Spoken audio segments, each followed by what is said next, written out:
কেটে গেছে আরো কিছুদিন। তে আবার জাঙ্গুকের কাছে পড়তে যাওয়া শুরু করেছে। প্রথমে তো জিমিন তেকে আবার পড়তে যেতে দেখে অবাক হয়, কিন্তু তে উত্তরে শুধু এতটুকুই বলেছে যে ফাইনাল সেমিস্টার অবধি ও পড়তে যাবে, না হলে ভালো রেজাল্ট করতে পারবে না। জিমিন এর উপর আর কোনো কথা বলেনি, কারণ তে হঠাৎ জাঙ্গুকের কাছে পড়তে না যাওয়ার কারণও ওকে বলেনি। তাই হঠাৎ আবার পড়তে যাওয়ার কারণটাও যে তে বলবে না সেটাই ও আশা করেছিল। শুধু এতটুকু বুঝেছিল যে জাঙ্গুক আর তের মধ্যে কিছু প্রবলেম হয়েছিল, তাই তে পড়তে যাওয়া বন্ধ করেছিল। আর সেদিন জন্মদিনে হয়তো সেই প্রবলেম সলভ হয়েছে, তাই আবারও তে পড়তে যাওয়ার সিদ্ধান্ত নিয়েছে। আজ জিমিন পড়তে যাবে না। আজ কলেজের পর জিমিন আর সুগা মুভি দেখতে যাবে। তেকে বলেছিল সাথে যাওয়ার জন্য, কিন্তু তে যেতে রাজি হয়নি। প্রথমত ও মুভি দেখতে খুব একটা পছন্দ করে না, আর দ্বিতীয়ত ও জিমিন আর সুগার মাঝে তৃতীয় ব্যক্তি হতে চায় না। তাই জিমিন অনেকবার জোর করার পরও ও অজুহাত দেয় একজন কাউকে যেতেই হবে পড়তে, না হলে নোটসগুলো পাবে না। তাই জিমিনও আর কিছু বলে না। কলিং বেলের আওয়াজে জাঙ্গুক দরজাটা খুলে দেয়। তেকে একা দাঁড়িয়ে থাকতে দেখে জাঙ্গুক জিজ্ঞাসা করে জিমিন কোথায়। তে বলে জিমিন আজ আসবে না, যদিও জিমিনের না আসার কারণটা তে জানায় না। আর জাঙ্গুকও প্রশ্ন করেনি। ওকে পড়ার ঘরটাতে যেতে বলে সোজা কিচেনে চলে যায়। এই সময়টাতে ওর এক কাপ চা ছাড়া চলে না, কারণ জাঙ্গুকও কিছুক্ষণ আগেই কলেজ থেকে ফিরেছে। ও ভীষণ ক্লান্ত, আর তার উপর এই এক কাপ চা ছাড়া ওর পড়ানো তো ঠিক মন বসে না। তে পড়ার ঘরটায় এসে চুপচাপ বসে যায়। এই কয়দিন পড়তে এসে তে জাঙ্গুকের মধ্যে একটা পরিবর্তন লক্ষ্য করেছে। জাঙ্গুকের ব্যবহারেও অনেক পরিবর্তন এসেছে। আগে যেরকম ওর সাথে রুট ব্যবহার করত, সেটা আর এখন করে না, বরং সব কথাতেই একটা হেয়ালি ভাব থাকে, যেটাতে বুঝতে পারে না। তে মাঝে মাঝে ভাবে এর থেকে তো আগের জাঙ্গুক স্যারই ভালো ছিলেন। হ্যাঁ, হয়তো একটু বেশি রেগে যেতেন, কিন্তু অন্তত এরকম হেয়ালি কথাবার্তা তো বলতেন না, এরকম সবসময় অদ্ভুতভাবে তাকিয়েও থাকতেন না। আর আজকাল যেভাবে ওর সাথে কথা বলার সময় একটা মিষ্টি হাসি সবসময় জাঙ্গুকের ঠোঁটে লেগে থাকে, যেটা সব থেকে বেশি অবাক করে তেকে। এইসবই ভাবতে ভাবতে হঠাৎ চোখ গেল সেই বুক সেলফটার দিকে।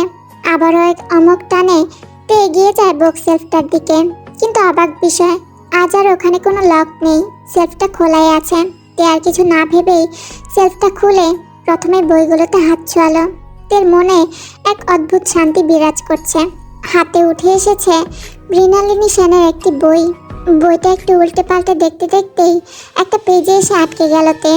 বইটাতে লেখা আমার হৃদয়। ঠোঁটে এক চিলটা হাসি খেলে যায় তের। আগেও তে পড়েছিল এটা। আবারও শান্ত গলায় বইয়ের দিকে তাকিয়েই কবিতার লাইনগুলো আওড়াতে লাগলো। কত না অভ্যক্ত ভাব হৃদয়ে রয়েছে ভরা, প্রকাশিত করি সাধ ভাষায় না দেয় ধরা, নাহি পারি বলিবারে শুধুই বুঝেছি ভাবে, হৃদয়ের কথা কি গো হৃদয়ে মিলায় যাবে। হঠাৎই ওর বলার মাঝে পেছন থেকে কেউ আরো দুটি লাইন বলে উঠল। তে তার পিছনে কারো উপস্থিতি অনুভব করতেই পিছনে ফিরে তাকায়। পেছনে জাঙ্গুককে দাঁড়িয়ে থাকতে দেখে তে বেশ ঘাবড়ে যায়। এমনিতেই জাঙ্গুক ওর এত কাছে এসে দাঁড়িয়েছে, তার উপর এভাবে না বলে ওনার বুক সেলফ থেকে বই বের করেছে তে। না জানি কি বলেন এবার, আবার না ওকে অপমান করে। কিন্তু ওকে অবাক করে দিয়ে জাঙ্গুক আবার পুরো কবিতাটা বলতে শুরু করে। এতক্ষণ ধরে জাঙ্গুক তের অবাক দৃষ্টির দিকে তাকিয়েই বলে চলেছিল লাইনগুলো। তে প্রথমে বেশ অবাক হলেও জাঙ্গুকের বলা লাইনগুলো মুগ্ধ হয়ে শুনছিল, যেন জাঙ্গুক তার হৃদয়ের অনুভূতিগুলো তুলে ধরেছে তের সামনে। জাঙ্গুক এই কিছুদিনে নিজের ফিলিংসগুলো সম্পর্কে অবগত হয়েছে। সে যে তের প্রতি একটা টান অনুভব করে, সেটা সে কোনোভাবেই অস্বীকার করতে পারে না। সে এতটুকু বুঝেছে যে এই অনুভূতিগুলো কোনোভাবেই দমিয়ে রাখার মতো নয়। শুধু এই অনুভূতিগুলোর কি নাম দেবে সেটাই খুঁজে পায় না জাঙ্গুক। বেশ কিছুক্ষণ পর দুজনেরই হুঁশ ফেরে। তে তো জাঙ্গুককে তার এত কাছে দেখেই জাঙ্গুকের থেকে কিছুটা সরে দাঁড়ায়। এভাবে স্যারের এত কাছে দাঁড়িয়ে থেকে তার দিকে এমন তাকিয়ে থাকতে তে নিজেরই লজ্জা লাগে। আর জাঙ্গুক সেও কিছুটা অপ্রস্তুত হয়ে পড়ে। এতক্ষণও নিজের মধ্যেই ছিল না। তে একবার মাথা তুলে জাঙ্গুকের দিকে তাকায়। জাঙ্গুককে দেখে বুঝতে পারে না তার মনে কি চলছে। একবার ভাবে জাঙ্গুক হয়তো ওর সেলফ থেকে বই বের করাতে রেগে আছে, তাই একটু ভয় পায়। কিন্তু জাঙ্গুককে কিছু বলতে না দেখে তে নিজেই বলে, স্যার ক্ষমা করবেন, আপনার অনুমতি ছাড়া আপনার সেলফে হাত দিয়েছি। আসলে তখন আমি তাড়াতাড়ি বসে নোটসগুলো লেখো। তেকে তার কথাটা শেষ করতে না দিয়েই জাঙ্গুক কথাটা বলল। তারপর ওখান থেকে সরে এসে নোটসের খাতাটা বের করলো, যেটা ও আগের দিন তৈরি করে রেখেছিল। আর তে জাঙ্গুকের কোনো রিয়েকশন না দেখে গুটিসুটি পায়ে নিজের জায়গায় বসলো। বেশ অবাক হলো তে। ও তো জানতোই না জাঙ্গুক ওর জন্যই সেলফের লকটা খুলে রাখে, যেটা এতদিন তে লক্ষ্যই করেনি। সারাটা রাত কেটে যায়, দুটো মানুষের চোখে ঘুম নেই। একজনের মনে হাজারো প্রশ্নের ভিড়, আরেকজন সন্ধ্যের মিষ্টি মুহূর্ত থেকে বেরিয়ে আসতে পারছে না। জাঙ্গুক যেন তেতেই বিভোর। আর তে, সে তো জাঙ্গুকের এরকম অদ্ভুত ব্যবহারের কারণ খুঁজতে ব্যস্ত। পরের দিন সকাল থেকে বৃষ্টি শুরু। সকাল থেকে বললে ভুল হবে, প্রায় ভোর রাত থেকে বৃষ্টি শুরু হয়েছে। জিমিন থেকে ফোন করে বলেছে ও এই ওয়েদারে কিছুতেই কলেজে যাবে না, কিন্তু তেকে তো যেতেই হবে। আজকের মধ্যে লাইব্রেরির বইটা জমা না দিলে ফাইন ভরতে হবে, তাই কোনো মতেই ও আজ কলেজ মিস করতে পারবে না। সেরকম হলে লাইব্রেরিতে বইটা জমা দিয়েই চলে আসবে, তাও আজ কলেজ মিস করা যাবে না। যেরকম ভাবা সেরকম কাজ। তে তাড়াতাড়ি কলেজের জন্য বেরিয়ে গেল। জিমিনা আর কি করবে, তে এতবার করে বলল। ও কি না গিয়ে পারে? তার উপর কলেজের থেকে কোনো মতে একা ছাড়া যাবে না, তাই জিমিনা রেডি হয়ে গেল। ও সোজা কলেজেই যাবে, কারণ তে বলেছে এই ওয়েদারে ওকে আর তের বাড়ি যেতে হবে না, একদম যেন কলেজে গিয়েই দেখা করে। জিমিনা সেই মতো কলেজের উদ্দেশ্যে রওনা হয়। তে কলেজে এসেছে প্রায় আধ ঘন্টা হলো, কারো দেখা দর্শন নেই। ডিপার্টমেন্টের ক্লাসরুমেই বসে আছে তে, কারণ ও আজ একটু আগেই চলে এসেছে। সকালের ওয়েদারের জন্যই তাড়াতাড়ি বেরিয়ে এসেছিল, কিন্তু এখানে এসে দেখে সেরকম কেউই আসেনি। শুধু 2-4 জনকে বাইরে ঘোরাঘুরি করতে দেখছে, তাও আবার ওরা তে ডিপার্টমেন্টের নয়। আর 11টার আগে লাইব্রেরিও খুলবে না, তাই অজ্ঞতা এখানে বসে থাকাটাই ভালো। 11:15 বাজতেই তে লাইব্রেরির দিকে এগিয়ে যায়। জিমিনকে কিছুক্ষণ আগেই ফোন করেছিল, জ্যামে আটকে যাওয়ার জন্য পৌঁছাতে দেরি হচ্ছে, আর হয়তো 15-20 মিনিটের মধ্যে পৌঁছে যাবে।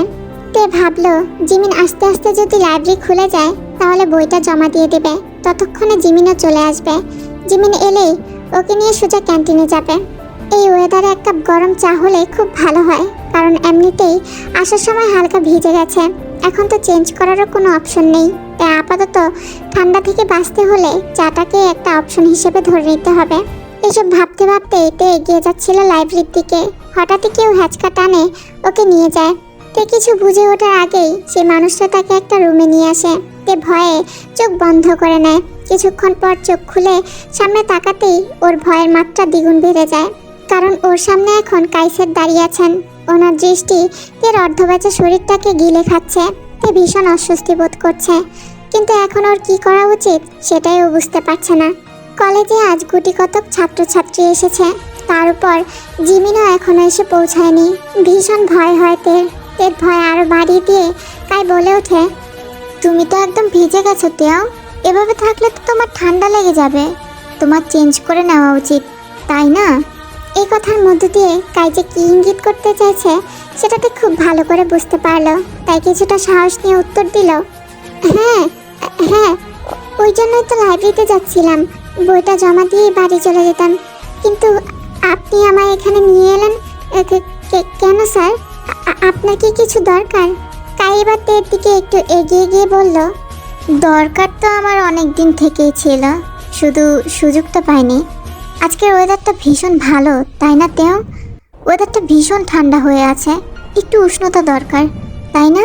কায়ের কথা বলার ধরন দেখে তে ওখান থেকে বেরিয়ে আসতে চায়, তাই ওনার কথাকে উপেক্ষা করে বলে, স্যার আমার মনে হয় লাইব্রেরি এতক্ষণ খুলে গেছে, তাই আমি বইটা গিয়ে জমা দিয়ে আসি।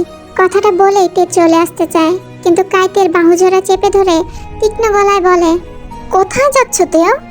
আজ তুমি কোথাও যেতে পারবে না, অনেক সহ্য করেছি, আর নয়, আমি তোমাকে আগেও বলেছি আমার নজর একবার যে জিনিসের উপর পড়ে সেটা যতক্ষণ না নিজের করছি ততক্ষণ আমার শান্তি নেই।